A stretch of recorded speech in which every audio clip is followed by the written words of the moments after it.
Olá, bem-vindos à Maldição de Cassandra. Então vamos continuar, sem mais delongas, a segunda parte dos episódios referentes às migrações, a farsa dos medos, porque de facto não passam de farsas. Não passa de uma farsa esse medo. Há muito jeito em termos políticos. Aliás, os imigrantes em geral nem sequer deviam ser considerados imigrantes, deviam ter o direito de serem considerados refugiados. Porquê é que não são? Porque a Convenção de Genebra para os Refugiados data de 1948. Em 1948, o mundo lambia profundamente as feridas da Segunda Guerra Mundial. E o conceito de refugiados, e tenho a Convenção à minha frente, aplica-se apenas àqueles que, receando com razão ser perseguidos em virtude da sua raça, religião, nacionalidade, filiação num certo grupo social ou pelas suas opiniões políticas, são apenas estas pessoas que podem ser consideradas refugiadas. Os refugiados climáticos não são refugiados.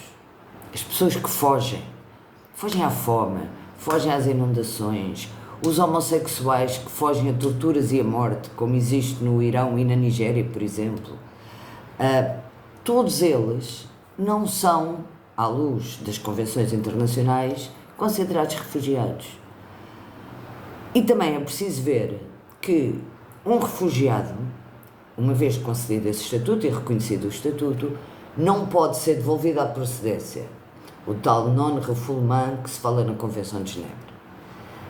Mas um imigrante pode e volta para o sítio de onde saiu para fugir à morte. E imigração não é crime. O que é crime são as redes de tráfico de imigrantes. Portanto, pessoas que passam uma fronteira, é obrigatório passar-se a fronteira para se poder ser ou refugiado ou imigrante, que passam uma fronteira para tentar continuar vivos. No fundo é isso. E sujeitam-se à travessia do Mediterrâneo. E o Mediterrâneo neste momento mais não é do que um cemitério.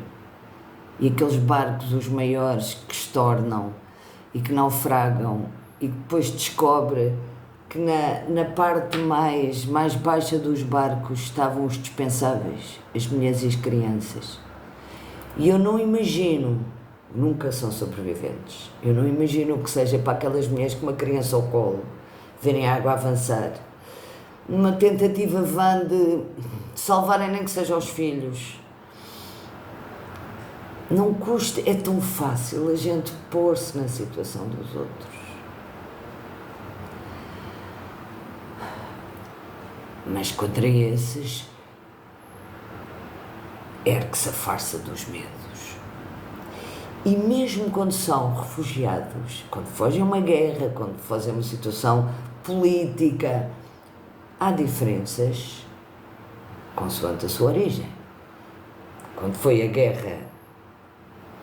a guerra na Ucrânia deflagrou, criou-se até um regime especial na Europa para receber os cerca de 11 milhões de refugiados. E criou-se muito bem esse regime especial. Na guerra da Síria não se criou regime nenhum.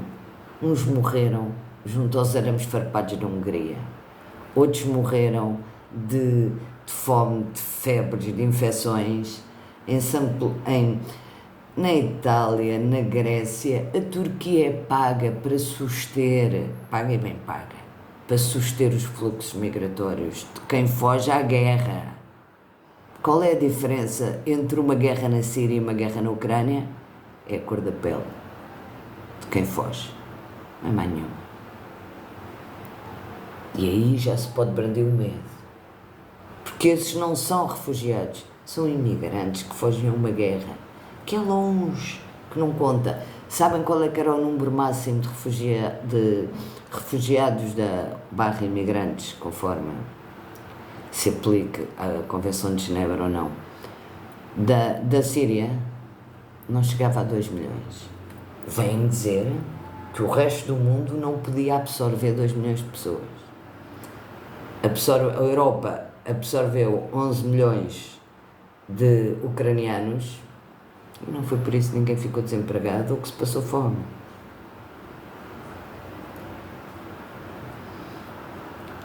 E estas incongruências e que são utilizadas para manipular a mente de pessoas que até hoje não entendo porquê, vão atrás dos tais cantos de sereia de que se falava quando se falou do Ulisses, dos líderes das extremas direitas, dos neonazis, dos skinheads,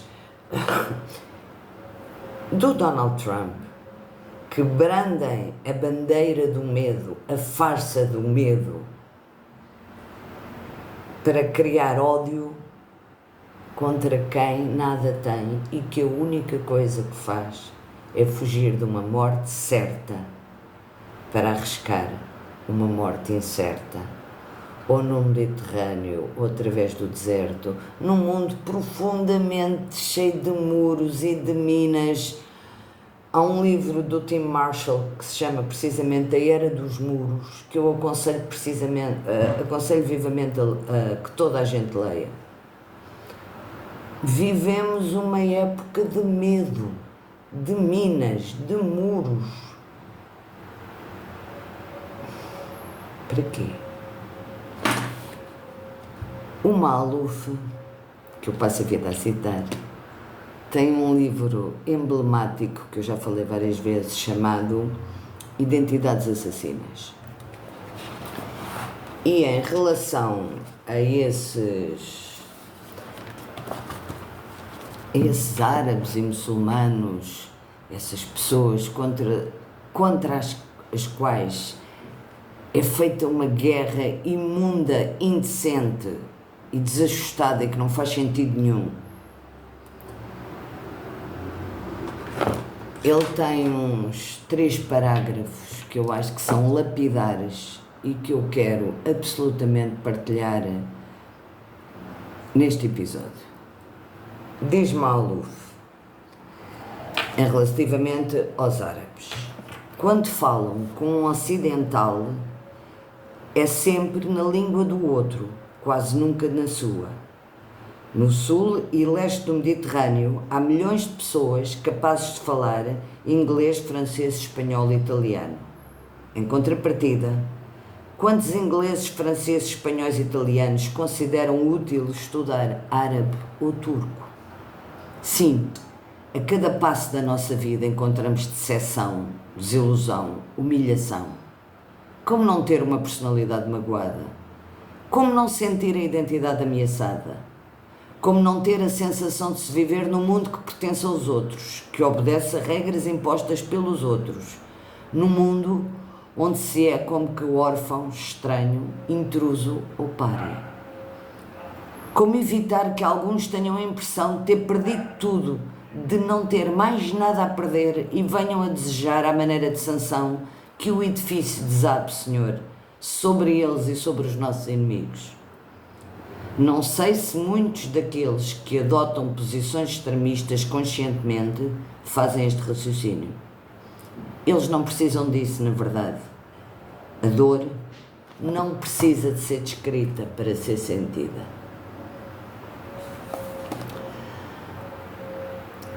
Esta passagem de Maluf magoa-me, humilha-me, atinge-me,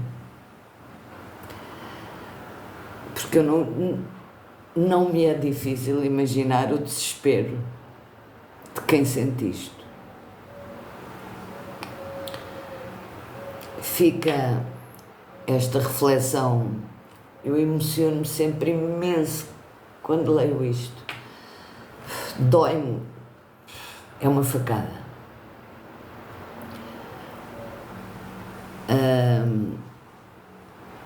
Fica a reflexão.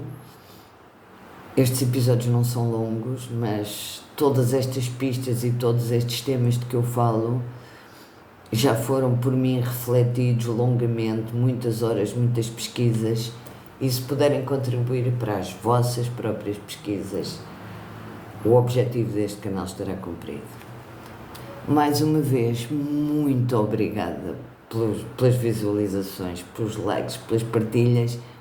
Continuem a partilhar, a visualizar, a pôr likes se gostam destes episódios da Maldição de Cassandra. Até breve!